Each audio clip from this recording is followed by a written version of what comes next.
인생이 마음대로 되지 않죠. 그죠? 예, 우리는 인생에서 이제 수많은 선택들을 합니다. 잘 수도 있고, 먹을 수도 있고, 교회 올 수도 있고, 안 올 수도 있고. 여러분들이 이제 오늘 교회 오는 걸 선택했고. 그런데 이제 이렇게 선택은 할 수 있지만, 뭐, 당신 인생 마음대로 돼? 이렇게 질문하면 뭐라고 대답하냐? 예라고 하는 사람은 사실 별로 없습니다. 예, 인생은 마음대로 되지 않습니다. 이렇게 대답하겠죠. 제가 이제 고등학교 진학을 전주 인문계로 했었는데, 뭐, 실력이 되지 않았어요. 근데 너무 가고 싶어가지고, 원서 써주세요 해가지고, 이제 원서를 써서, 뭐 결론적으로는 갔습니다. 고3 때 수능을 봤어요. 근데 이제, 누구도 저에게 이제 전북대를 기대하지 않았어요. 왜냐면은 이제, 실력이 되지 않았기 때문에. 그런데 이제 저는 전북대 이공계 가장 높다는 전자정보공학과에 합격했습니다. 근데 이제 안 갔죠. 왜 안 갔을까요? 좀 목회하려고 안 갔습니다. 목회하려고. 계획이 중간에 고3 때 틀었어요. 고3 때. 고3 때 이제 20살 때 총신대를 너무 가고 싶었어요. 근데 사실 마찬가지로 실력이 되지 않아가지고 결국 가지 못했죠. 대학을 졸업하고 총신 신대원을 가고 싶었어요. 근데 아시다시피 제가 이제 공부를 열심히 한 타입이 아니어가지고 2년은 걸렸어요. 2년. 네, 2년 동안 시험 다시 보고 해가지고 뭐 지금은 뭐 쓰면 다 들어간다고 하는데 아무튼 2년 걸렸습니다. 지금 말씀드린 저의 인생의 여정에서 제가 깨달은 것은 정말 인생이 내 마음대로 되지 않는구나. 그러나 저는 이런 인생 가운데서 이것만 깨달은 것이 아니에요. 제가 더불어서 깨달은 게 뭐냐면 그럼에도 불구하고 하나님은 나를 인도하고 계신다라는 거예요. 그러니까 여러분들 부흥회 때 은혜 많이 받으셨습니까? 예, 노진조 목사님이 이제 욥기에 대해서 좀 이야기를 하실 때 뭐라고 합니까? 거기에도 주님이 계셨다. 이거 아닙니까? 그러니까 우리는 흔히 생각을 해요. 일이 잘 풀리거나 뭔가 내가 원하는 일들이 잘 일어날 때 우리는 거기에 하나님이 계셨다라고 이야기합니다. 근데 반대로 일이 잘 되지 않거나 일이 잘 풀리지 않거나 하는 이상한 일들이 생긴 그때 시점에서는 거기에는 하나님이 없다라고 이야기를 해요. 그러나 성경은 그렇게 이야기하지 않습니다. 성경은 어디에도 그런 말이 없어요. 성경은 무엇을 이야기하고 있습니까? 어디에나 하나님은 함께 계신다라는 거예요. 그러니까 내 뜻이 이루어지든 하나님의 뜻이 이루어지든 내 뜻과 반대의 상황이 일어나든 그건 중요하지 않다는 겁니다. 믿음이 있는 하나님의 자녀 가운데에서는 하나님이 항상 함께 계신다. 그래서 하나님은 나름 하나님의 뜻을 이루기 위해서 가끔은 동굴과 같은 시간도 허락하신다라고 이야기하고 있습니다. 그래서 시편 23편 4절을 한번 같이 읽어보도록 하겠습니다. 있나요? 네. 시편 23편 4절을 같이 읽어보죠. 시작. 내가 비록 죽음의 그늘 골짜기로 다닐지라도 주님께서 나와 함께 계시고 주님의 막대기와 지팡이로 나를 보살펴 주시니 내게는 두려움이 없습니다. 하나님이 우리를 보호해 주신다면 사실 죽음의 그늘 골짜기를 가야 될까요? 안 가야 될까요? 어떻게 생각하세요? 보통의 사람들은 하나님이 함께 계신다는 그 의미 앞에 죽음의 골짜기에 가지 않을 거야 라고 생각하는데요. 시편 23편 우리가 너무나도 좋아하는 하나님 나의 목자시니 내가 부족함이 없으리로다는 그 고백의 4절을 보면 내가 죽음의 그늘 골짜기를 안 다닐지라도 라고 이야기하는 게 아니라 그 골짜기를 가는 때도 있다라고 이야기를 합니다. 이게 우리가 익숙한 단어는 사실 사망의 음침한 골짜기죠. 그 사망의 음침한 골짜기를 지날 수도 있는데 하나님의 보호하심은 뭐냐면 그 안에서 나를 보호하고 계시다라는 거예요. 그러니까 하나님의 보호하심이 그런 일이 없다가 아니라 그 상황 가운데에서도 나를 보호하고 계시다라는 것이 하나님이 함께 계신다라는 겁니다. 그래서 신앙이 뭐냐? 그 안에서 하나님의 동행하심이 있다라는 것을 인정하는 것. 내가 어떠한 상황에 처해 있다 할지라도 내가 비록 내가 원하는 상황에 처해 있지 않는다 할지라도 그 안에 하나님이 계십니다. 나를 보호하고 계십니다라고 고백하며 나아가는 게 뭡니까? 신앙이다라고 말하고 있는 거죠. 근데 대부분의 사람들 신앙을 어떻게 이해하고 있습니까? 내가 원하는 상황으로 만들어 나가기 위한 것. 하나님이 나와 함께 계신다는 것은 내가 원하는 상황을 만들어 주시는 것. 그래서 그것을 위하여서 그것이 되지 않으면 내가 무엇을 잘못했나? 내가 뭔가 잘하지 못했나? 하나님의 마음에 들지 못했나? 라고 스스로를 저주하는 것을 신앙이다라고 생각하는데 전혀 그렇지 않다라는 겁니다. 우리의 신앙은 어떠한 상황과 환경 속에서도 그게 어려움이다 할지라도 그 안에서 하나님이 계시다는 것을 인정하는 것. 저와 여러분이 그런 사람이 될 수 있기를 간절히 원합니다. 오늘 본문 요셉 보시면 1절에 뭐라고 이야기합니까? 1절에 요셉이 이집트로 끌려갔다라고 말합니다. 여러분, 끌려갔다라는 것은 자기의 삶에 주도권이 있는 겁니까? 없는 겁니까? 없는 거예요. 그러니까 끌려가는 건 자기의 삶의 인생의 주도권이 없는 거죠. 사람이 언제 가장 슬플까? 여러분, 언제 가장 우울할까요? 남자들이 언제 가장 우울할까요? 남자들한테 언제 가장 우울했어요? 라고 한번 물어보면 언제라고 대답할까요? 그쵸, 군대죠. 왜 군대로 뽑을까? 100이면 제가 봤을 때 8, 둘은 안 갔거나. 그래서 안 간 사람도 있으니까. 그러니까 8은, 다녀온 8은 군대 시절을 뽑을 거예요. 왜냐하면, PX 갑니다. 축구합니다. 요즘은 개꿀 빨죠, 진짜. 왜냐면, 핸드폰도 주고, 야, 진짜 이게 뭐 군대입니까? 병영 캠프. 심지어 1년 6개월밖에 안 하고. 그냥 놀러 가는 거죠. 네.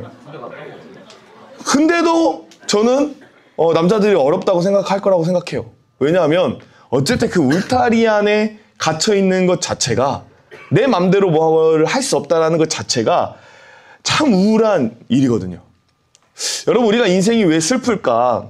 그것은 간단합니다. 주도권이 없기 때문이에요. 아까도 제가 서두에 질문했죠. 인생 마음대로 됩니까? 아니요. 주도권이 없어요. 우리는 뭔가 내가 내 마음대로 되어지면 좋아요. 그러나 그렇게 되지 않기 때문에 우울하고 참 힘들어요. 그러니까 제가 제 인생에서 가장 우울한 시기를 이제 두 번째로 뽑을게요. 첫 번째는 군대라고 치고 두 번째로 보면은 아시다시피 저는 공황장애 환자이고 지금도 공황장애를 앓고 있는 가운데에 내 의지대로 되는 게 없거든요. 그러니까 무슨 말이냐면 제가 의지로 공황이 오지 않았으면 좋겠다라고 이야기했을 때 제 의지로 컨트롤이 될까요?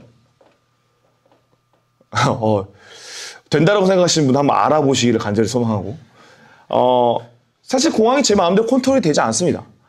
제가 이 상황에서는 공황이 좀 불러일으켜서 좀 숨어야겠다.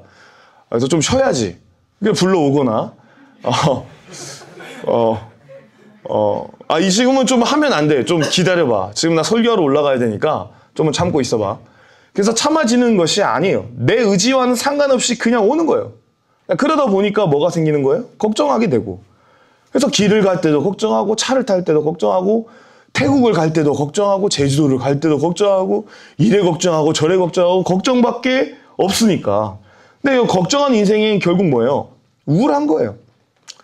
네, 슬픈 거예요. 좋지 않은 거예요. 여러분도 그럴 때가 있지 않을까 싶어요. 가정에서나 직장에서나 학교에서나 그냥 내 의지와는 상관없이 일어나는 일들이 되게 많죠. 오늘 본문의 요셉은 분명 우울했을 거라고 저는 생각합니다. 네. 중요한 것은 요셉은 자신의 삶을 살아냈다라는 거예요. 무슨 말인지 아시겠어요? 우울해요. 우리는 삶의 주도권이 없어요. 너무 우울해요. 슬퍼요. 그럼에도 불구하고 요셉은 자신의 삶을 철저히 살아냈다라는 겁니다. 그래서 2절을 한번 보면은 같이 한번 읽어보겠습니다. 2절. 시작.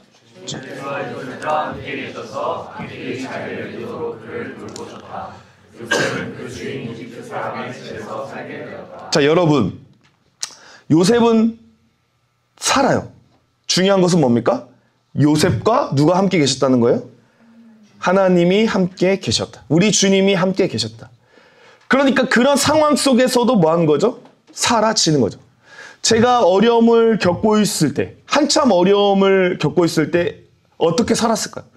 아파트 옥상만 보면 떨어져 내리면 죽을 수도 있겠다. 그것을 실행할 수도 있겠다라는 두려움. 그런 혹시 두려움 느껴본 적 있습니까? 아파트의 옥상을 보면서 내가 저게 떨어져 내릴 수도 있겠다라는 마음으로 두려운 거. 그런 마음이 들 때 제가 항상 내 마음 가운데 되뇌었던 것은 뭐냐면은 하나님이 나와 함께 계신다라는 믿음이었어요. 그러니까 지금 이런 상황에서도 하나님이 나와 함께 하고 계신다. 그 하나님이 나와 함께 하고 계신다는 것은 그런 시궁창 같은 삶 가운데에서도 한 줄기 빛과 희망을 보게 되었다라는 사실입니다. 여러분도 마찬가지라고 생각합니다. 여러분들이 엄청 시궁창과 같은 상황 속에 살고 있을 때 거기에서 사라지는 이유는 전 답은 아직 간단하다고 생각합니다. 여전히 하나님이 여러분들을 붙잡고 있기 때문입니다. 여러분들 뭔가 의지가 강해서 여러분 웃기지 마십시오.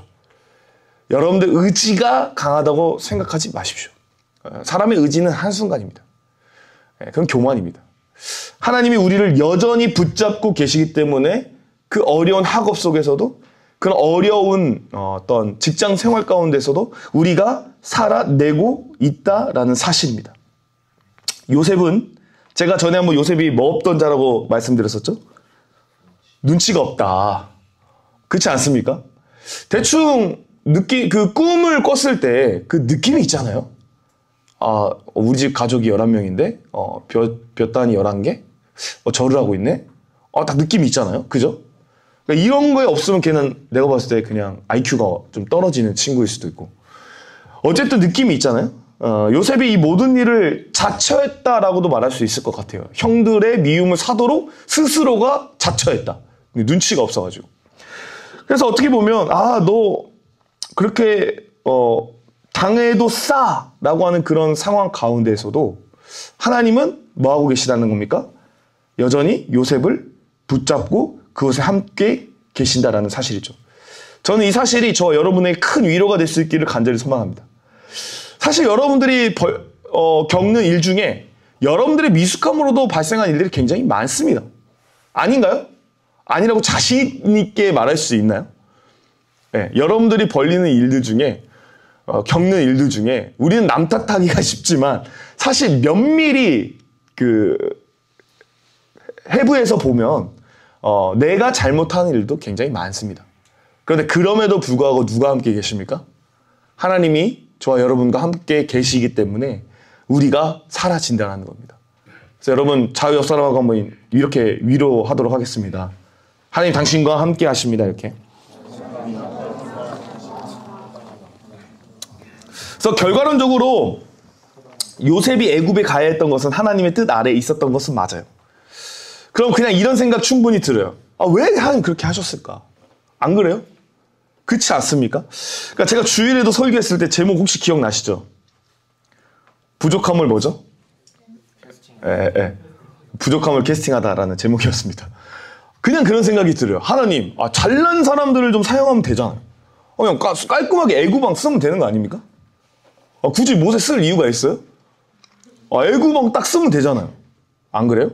신약의 시대에도 잘 나가는 사람, 한자리 하는 사람, 뭐 왕, 제사장, 뭐 이런 위치에 있는 사람을 쓰면 되잖아요. 그런데 그런 사람들도 쓰지 않고 가장 낫다라고 여기는 사람들을 하나님은 쓰십니다. 그리고 예수님 또한 가장 초라한 모습으로 이 땅 가운데 오게 하셔서 사용을 하십니다. 왜 하나님은 이렇게 일하실까요? 왜 하나님은 자꾸 극단으로 몰아서 뭔가 굉장히 낮은 자의 위치로 처하게 만들고 그렇게 일을 하냐 말입니다.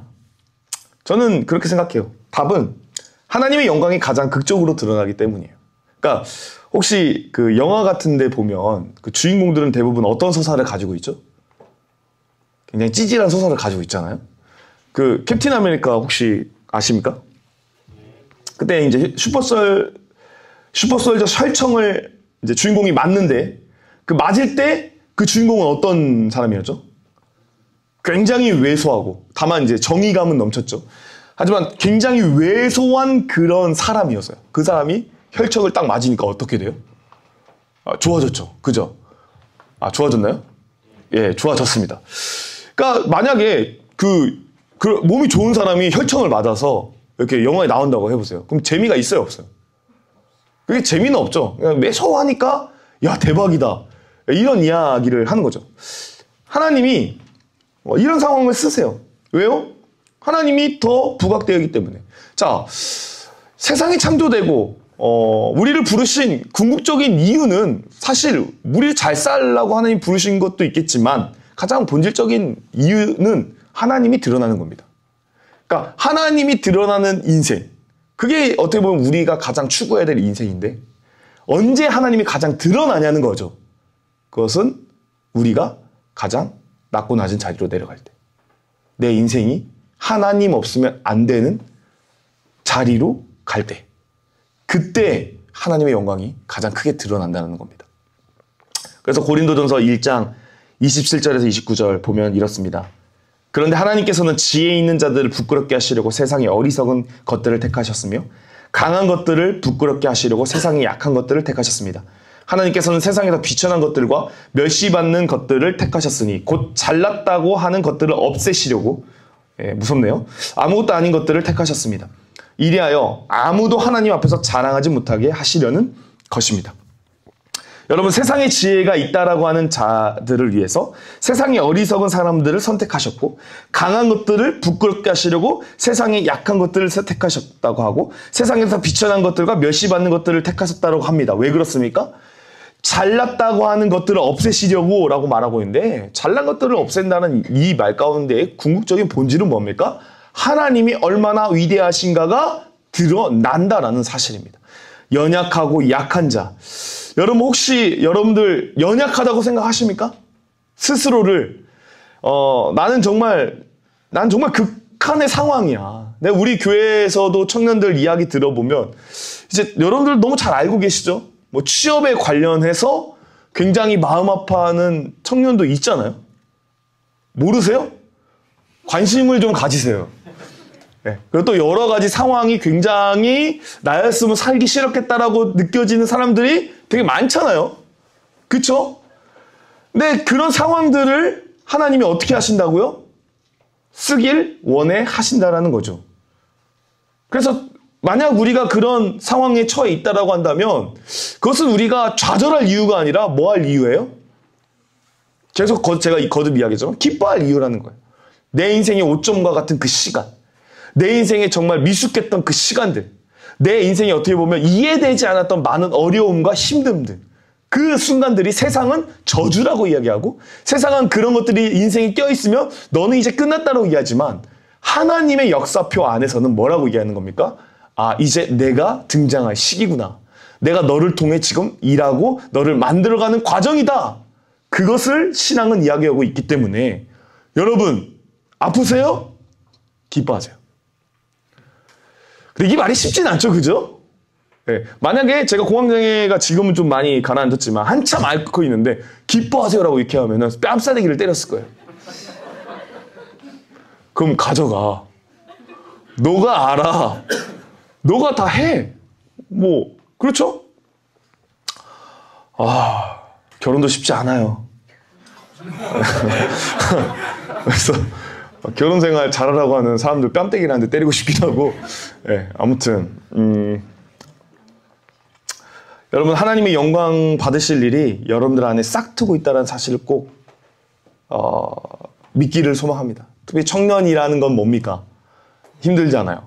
그래서 우리나라 또 여러 가지 또 상황들 가운데 이제 청년에 대한 미래 세대에 대한 희망이 없다라고 많이들 이야기하고, 그래서 한탕주의로 바뀌어가지고 맨날 그 주식도 하고, 또 물론 저는 뭐 주식이 다 나쁘다고는 생각하지는 않습니다.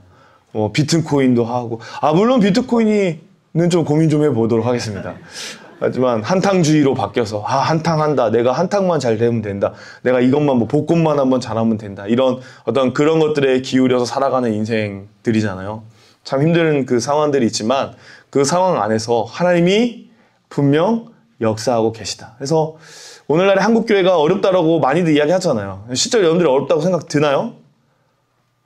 모르겠어요. 저는 맨날 교회 안에만 있지만 그럼에도 불구하고 밖에 나가면 목사님이라고 말하면 좀 창피하긴 해요. 그래서 밖에 나가면 대체적으로 좀 저를 부를 때 좀 작게 불러줬으면 감사하겠습니다. 카페 이런 데 가면 좀 작게, 좀 낮게. 제가 또 나름대로 행실을 목사처럼 하고 다니진 않잖아요. 그러니까 낮고 작게 좀 이렇게 이야기해 주셨으면 좋겠고, 근데 여러분들 어쨌든 밖에 나가서 이제 직접적인 기독교에 대한 탄압과 그런 사람들의 인식들을 몸소 체험하고 계실 거라는 생각을 해요. 그래서 이제 그 가운데 참 우리 한국 교회가 많이 명예가 실축이 됐구나라는 것을 여러분들은 피부로 와 닿을 수도 있겠다 싶어요. 최근에는 그런 친구도 진짜 만나긴 했었어요. 저는 교회 다니는 것을 말하지 않는다. 왜 그러냐 했더니 뭐 코로나 때 힘들었다. 뭐 이런 이야기들도 많이 하고 그러던데. 근데 여러분 어쨌든 이렇게 낮추시고 어렵고 힘든 이 기간들 사실 뭐 세상의 지표로 보면은 사실 이거는 좋은 지표는 아니죠. 그러나 저는 하나님을 믿는 사람으로서 지금 이 순간에도 하나님은 함께 계신다라고 믿어요. 그래서 이 영역도 하나님이 언젠가는 쓰실 거다라고 저는 확신합니다. 다 무너지고 다 엎어지고 다 저 밑바닥까지 내려가서 주님 아니면 안 됩니다.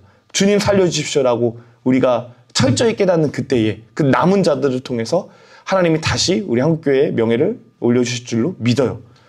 그게 저는 여러분들 통해 일어나기를 간절히 소망합니다. 좋아요. 어쨌든 하나님 앞에 우리가 해야 되는 것. 그러니까 하나님이 우리를 낮추시고 어떤 어려운 상황 가운데 갔죠. 그때 우리가 해야 될 것은 뭐냐면 저는 성실함이라고 생각합니다. 예를 든다면 제가 지금 처해 있는 어려움 가운데 제가 할 수 있는 건 그냥 최선을 다하는 거예요. 무슨 말인지 아시겠습니까? 대부분의 사람들 삶이 풀리지 않을 때 하루를 성실하게 사는 것은 매우 어렵습니다. 예를 들면 이제 다이어트를 지금 열심히 내기를 하면서 하고 있는데 그러니까 다이어트가 언제 실패하는지 아세요? 언제 실패하죠? 배고플 때. 또 사실 다이어트의 가장 힘든 건 스트레스입니다. 아닌가요? 그날 내가 특별히 제가 특세와 부흥회 기간에 실패했어. 그 이유가 뭐예요? 내 삶의 루틴이 깨져버렸어. 아침 새벽에 일어나서 저녁에 또 부흥회 때는 집회까지 남아야 하고 또 일찍 자야 된다는 강박과 일어나야 된다. 야, 이것까지 내가 감당하면서 먹을 것까지 절제를 해야 돼? 이건 참을 수가 없다. 보상 심리로 먹자, 계속 먹자. 근데 먹는 거예요. 그러면 뭐 되는 거예요? 조지는 거예요. 이제 먹으면. 이제 끝나는 거예요. 살이 찌기 시작하고. 그래서 저만 그랬던 것 같아요. 보니까 지금 어제 성공했어? 예. 그래서 실패하는 거죠. 그러니까 우리가 힘들 때 유혹이 찾아옵니다. 마귀는 뭐라고 유혹합니까? 봐봐, 힘든데 하나님이 어디 있어? 너 어차피 이렇게 힘든 거 다 포기하고 흥청망청 살아. 이게 마귀의 속삭임이거든요. 그러니까 가출 비행 청소년들 보면은 대부분 집안의 형편이 어떨까요? 집안의 어떤 가정의 상황이 좋지 않아요. 대부분 어려워요. 근데 그런 상황에서 가출 비행 청소년이 되는 거죠. 자기를 놔버리는 거죠. 시궁창 같으니까 그냥 시궁창처럼 사는 거예요. 요셉이 잘한 것은 저는 여기에 있다고 봐요. 포기하고 싶은 순간이지만 그럼에도 불구하고 요셉은 오늘 말씀을 보면 뭐하죠? 성실하게 살아가요. 그 안에서. 내가 보디발이라는 지금 노예. 야, 나 노예야. 노예. 이거 인생 희망 없어. 그냥 안 살아. 대충 살아. 등쳐먹고 살아. 이렇게 접근했다면 요셉은 그렇게 큰 인물이 되지 못했을 겁니다. 그러나 요셉은 어떻게 접근합니까? 그 상황 안에서도 하나님이 나와 함께 계시다는 그 사실을 믿고 성실함으로 나아갔다는 것 같아요. 그러니까 성실함으로. 여러분, 눈에 띈다는 건 결국 뭐예요? 일 잘한다는 거잖아요. 그죠? 그 일을 잘할 수 있었다는 것은 하나님이 함께 계셨다라고 이야기를 합니다. 그러니까 하나님이 함께 계신 사람들은 성실함을 절대 놓지 않습니다. 희망을 절대 놓지 않습니다. 그 안에서도 내가 할 수 있는 게 무엇인지를 찾습니다. 인생을 비관하면서 나는 왜 노예야? 나는 왜 이것밖에 되지 않아? 나는 지금 왜 애굽에서 살고 있어를 하나하나씩 세가면서 자신의 인생을 비관하는 게 아니라 그럼에도 불구하고 그 안에서 내가 지금 임해야 되는 것을 최선을 다해 해 나가고 있다는 거예요. 한참 아플 때 포기하고 싶지 않았어요. 내면의 서리 가운데 너는 이제 다 끝났어. 너 이래가지고 목회를 어떻게 할 거야? 그래서 남양주에 들어간 것도 사실이에요. 근데 너무 감사하게 남양주라는 게 가서 우리 아내도 만나고 또 그 안에서 쌓았던 경력들이 또 담임 목사님 알아봐 주셔가지고 또 이렇게 용산에, 난 그 당시에 진짜 용산에 내가 한가운데 있을 줄 몰랐어. 정말이에요. 저는 그 남양주에서 이제 내 생을 마감하겠구나. 이렇게 한적한 곳에서 그냥 이렇게 내 삶을 마무리하겠구나. 이렇게 좀 소박하게 하면서 살겠구나 했더니 웬걸 몇 년, 한 5년 지났나요? 제일 바쁜 교회로 왔어요. 너무 감사하고, 지금도 또 그 주님의 은혜에 너무 감사하는데, 어쨌든 성실하게 살아가는 거죠. 저도 인싸인 척 좀 하려고 요셉 하니까 관식이 아저씨가 딱 생각이 났어요. 관식이 아저씨. 딱 좋은, 나는 진짜 솔직히 이야기해서 우리 교회 다니는 남자 친구들 다 관식이가 돼야 돼. 성경적인 접근이 아주 좋아. 내가 볼 때 얼굴이 없는 게 아니라 저기 성품. 얼굴까지 관식이면은 없어요. 없고 성품이 나는 다 관식이 된다. 그래서 그 만나기의 김명삼 목사님은 뭐라고 얘기하냐면 내 설교 뭐 10편 듣는 것보다 폭삭소가수다 정주행 하세요. 이제 그런 이야기를 하시더라고요. 나 동의해. 제 설교 100날 들어봤자 감동도 없고 그냥 폭삭사가수다 보면서 그래. 죄송합니다. 그게 예수님이 있구나. 거기에 정말 그리스도인의 표본이 있구나. 그래서 관식이라는 그분이 정말 괜찮았던 건 어떤 상황과 환경 속에서도 한 명의 여자만 성실하게 바라보고 또 자기 자식을 성실하게 바라보고 그런 거 아니겠습니까? 저와 여러분도 마찬가지입니다. 어떠한 상황과 환경에서 성실하게 살아가는 것. 인생을 푸념도 하지 않고 인생을 물론 힘들었겠죠. 한숨도 쉬었겠죠. 그러나 그럼에도 불구하고 꾸준히 살아가는 것. 그게 저와 여러분이 해내야 되는 인생의 과제라는 것이죠. 오늘 2절 말씀을 보면 역설적이게도 요셉에게 찾아온 것은 형통이라고 이야기합니다. 뿐만 아니라 요셉이 함께하는 공간이 무엇이 되냐면 형통이 되었다라고 이야기합니다. 여러분, 요셉이 형통한 거 맞습니까? 세상적 개념으로는 그는 형통이 아니에요. 세상은 노예를 형통의 대상이라고 이야기하지 않습니다. 세상은 오히려 보디발 장군이 형통한 사람이라고 이야기할 겁니다. 그러나 성경은 뭐라고 얘기합니까? 요셉이 형통하다라고 이야기를 하고 있습니다. 왜요? 형통의 개념은 뭡니까? 상황에 있지 않고 나와 함께 계시는 하나님에게 있기 때문입니다. 그러니까 형통이라는 이 단어는 누구에게 쓸 수 있습니까? 하나님이 함께 있는 사람들에게만 쓸 수 있는 단어다라는 사실입니다. 그러니까 우리는 형통이라고 하면 내 상황이 잘 풀리고 내 상황이 뭔가 삐까뻔쩍한 상황으로 인도될 때를 우리는 형통이라고 이야기하는데요. 그렇지 않습니다. 우리의 상황이 쓰레기 같다 할지라도 그래도 형통이다라고 말할 수 있는 것은 여전히 저와 여러분과 함께 하시는 하나님이 계시기 때문입니다. 어떤 사람은 다 가졌어요. 근데 여러분 다 가졌다고 형통하던가요? 다 가져도 형통하지 못하는 사람이 있습니다. 그러나 어떤 것도 가지지 못해도 형통한 사람들이 있습니다. 차이는 하나님입니다. 하나님이 있는 것이 형통입니다. 그러면 그 하나님이 계신 형통한 삶이 좋아요? 싫어요? 여러분들에게 한번 다시 한번 물어보죠. 여러분은 애굽의 군대 장관이 되고 싶으세요? 노예가 되고 싶으세요? 뭘 형통이라고 말하고 싶어요? 제가 말하는 이 형통은 거듭 이야기하지만 우리와 감정과 기분과는 아무 상관이 없습니다. 무슨 말인지 알아요? 몸에 좋은 약이 어떻죠? 쓰다라는 말이 있습니다. 진짜 쓴가요? 유교비 약은 좀 달던데. 네, 몸에 좋은 약은 쓰다는 말이 있습니다. 여러분들의 형통은 쓸 거예요.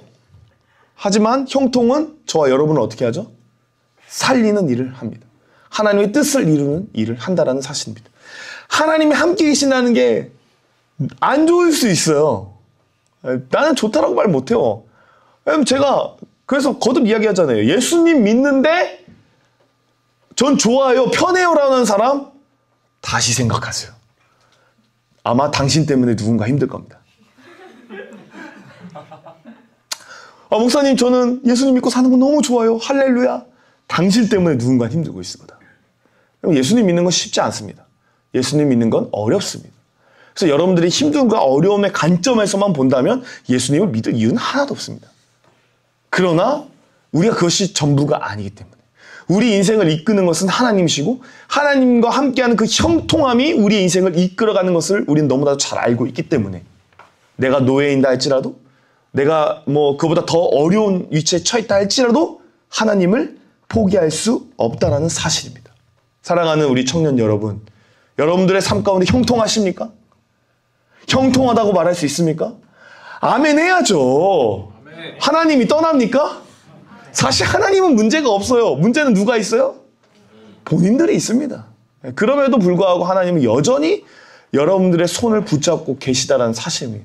그러니까 여러분들이 오늘 저는 말씀 가운데 형통한 자라는 걸 결코 의심하지 않기를 간절히 소망합니다. 네, 여러분은 그냥 형통한 자입니다. 믿지 않군요. 결과론적으로 사절을 보시면은 이제 눈에 들다라는 말이 있습니다. 이 눈에 들다를 이제 세번역은 눈에 들다로 해석했는데 이제 개역개정은 은혜로 해석했어요. 그러니까 쉽게 형통함이 어떻게 증명이 되고 있냐? 사람으로 하여금 사랑을 받는 일들이 발생한다는 거죠. 분명 노예인데 난 시궁창 같은데 이상하게 뭔가 도우심이 있어. 이상하게 뭔가 주변으로 하여금 나를 도와주는 사람들이 발생해요. 그런 거 느껴본 적 있습니까? 그러니까 제가 목회 현장에서 많이 느끼잖아요. 이상하게 그 한 잔의 커피를 가져다 주는 청년들이 있어요. 네.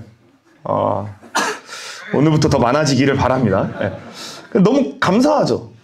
그러니까 여러분들도 마찬가지입니다. 우리가 중요한 순간에 이유 없이 사라지는 은혜가 있어요. 사라지는 어떤 도움을 주는 전혀 나에게 도움을 왜 주는지 모르겠는 그 직장에서 이상하게 나를 사랑해주는 사람, 학교에서 이상하게 나를 사랑해주는 그런 사람들이 존재한다는 겁니다. 그게 바로 다 뭡니까? 형통 아래에서 하나님이 주시는 귀한 은혜라는 겁니다. 우리가 착각하지 말아야 될 것은 사랑받을 만한 조건이 내가 있다고 생각해요. 한번 스스로 생각해 보세요. 여러분들 사랑을 받을 만한 조건이 있나요? 그러니까 내 입장에서 여러분들 사랑할 수 있을까요? 그럼 여러분들 입장에서 저를 사랑할 수 있나요? 감사합니다. 사실 없어요. 맨 뭐 해봤자 뭐 맨날 뭐 어렵기만 하고 뭐 사랑할 조건이 없는 거죠. 근데 사랑을 그냥 쉽게 이렇게 합시다. 옆에 여러분이 한 명 더 있어. 사랑할 수 있어요? 내 앞에 이시왕이 한 명이 더 있어. 맨날 나한테 막말하고 맨날 이티왕이라고 막 티스럽게 이야기하고 맨날 놀리고 그거 아시죠? 그 같은 사람들끼리는 별로 잘 안 친해지는 거. 그래서 내가 좀 이유 없이 싫다라고 하면은 나구나 라고 생각하시면 됩니다. 사실 난 나조차도 사랑하지를 못해요. 근데 이유 없이 사랑을 받는 일들이 일어난다는 거죠. 그때 보이지 않는 하나님의 뭐가 있는 거죠? 은혜가 있다라는 것입니다. 제가 목사로 살면서 뼈저리게 깨달은 것은 유명한 목사님들보다 훌륭하게 사시는 분들이 많을까요? 없을까요? 훨씬 많아요. 유명한 목사님들보다 설교 잘하는 사람 훨씬 많아요. 그쵸? 그런데 알려지지 않아요.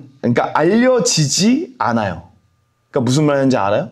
그러니까 설교를 잘하는 것이 사람들에게 알려지는데 절대 조건이 될 수가 없고 또 훌륭한 그 어떤 모습이 사람들에게 인정받는 절대적인 것이 안 된다는 거예요.